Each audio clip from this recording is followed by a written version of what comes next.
Hi everyone, we're on mile 2 today. I'd like to say we're somewhere in northern Michigan, but we're really not. We're in southeast Michigan on a trail system. If you don't know where your local trail system is, you should. It's a great covered and concealed route out of the area should you need one. But there are also great ways to get out, keep yourself fit, and work on your skills.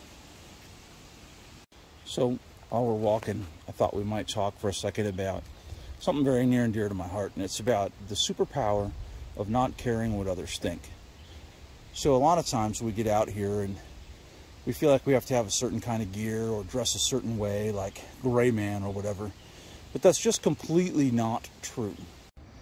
For example, I spend a good part of my life wearing outdoor clothing of some sort of an earth tone nature. Like today I've got on some green pants and a khaki shirt, and yesterday I'm sure I had on the opposite.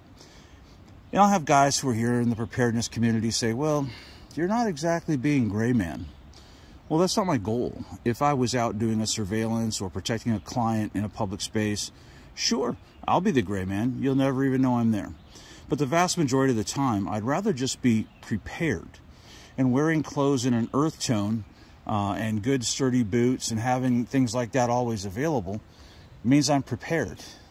It might earn me some snickers and giggles at family events or whatever when they say, oh, there's Joe again in his khaki pants or whatever. But guess what? I'll be prepared if something were to happen, and I'll already be halfway to being camouflaged in any environment by having earth-toned clothes. Take this hat, for example. I wore this hat to a training event, and of course, a couple of guys had something to say about it. Yep, I wear a Marine Corps 8-point.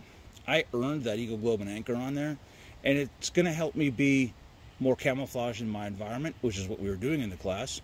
And I'm honoring traditions. And more importantly, I just don't care what other people think about the hat that I have on my head.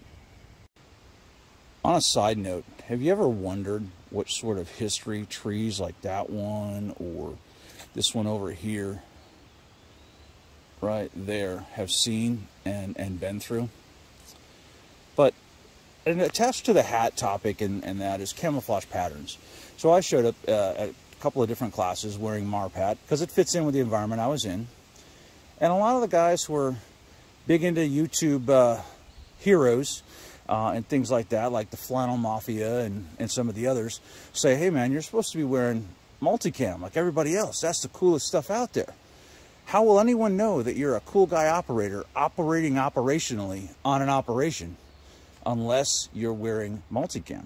Well, I don't do camouflage patterns or any gear decisions based on what others think. I go off of what's going to work in the environment I'm going to and what works for me. There'll be a lot of guys who show up at those events too in blue jeans and flannel, and they say, oh, well, this is how I'm going to operate. I want to be able to be mistaken for a hiker. That's why I've got my backpack and all my gear and I'm wearing flannel. Well, I assure you that if there's a full societal collapse or, God forbid, some sort of guerrilla warfare going on in the U.S., take that how you will, no one's going to mistake you for a hiker anyway. Anyone who's out moving around will be a risk and a threat. And they come to these classes in their flannel shirts and blue jeans because either a former dinosaur or an Air Force combat engineer told them to, because they do it in all their cool guy videos. But then they throw on their plate carrier and their war belt and their helmet with their nods and their giant ruck. And all of a sudden, they've lost any gray man benefit that would have been gained by the flannel and jeans. So it doesn't make sense. Wear what works for the environment, what is sturdy and what blends in. And don't care what others think about the stuff you have. If they say your backpack isn't the Ultra Cool Guy 2000, don't care. It works for me. It's what I've got. Now you have to try it out in different environments because, as I learned recently, what I had that works really great weight-wise and setup-wise on the flat ground here in Michigan didn't work so well in the mountains and wooded hills of North Carolina. So you have to plan your loadout on the conditions you're going to face. Don't plan it on what Cool Guy 556 or Smooth Operator 762 on YouTube told you. And I know, I get the irony of me on YouTube telling you this, but do what works for you. Set it up your way and don't care what others say. So this applies also to everything else. So a buddy of mine was recently thinking about switching from concealed to open carry. He's going to open carry his faith the same way in which he open carries his firearm. exercising a First Amendment right, making a statement. That's the right thing to do, and we're not going to get into the open carry versus concealed carry debate here, but he said his biggest concern was what others would think. That's what they would like you to do. They would like you to worry about exercising your rights to the point that you don't exercise them for fear of making someone else uncomfortable. Nah, fam, that's not how we operate here. True self-sufficiency means doing things the way you want and how they work for you, and not caring what anyone else but God thinks about what you do. That is the essence of self-sufficiency. On that note, so often in preparedness, while we like to make fun of the sad hams, we do the exact same thing.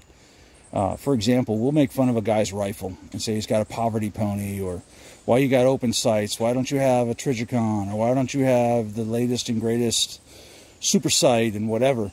But it's about what you can do with it. I mean, I've scored hits out to 500 with a DTI 15 AR rifle.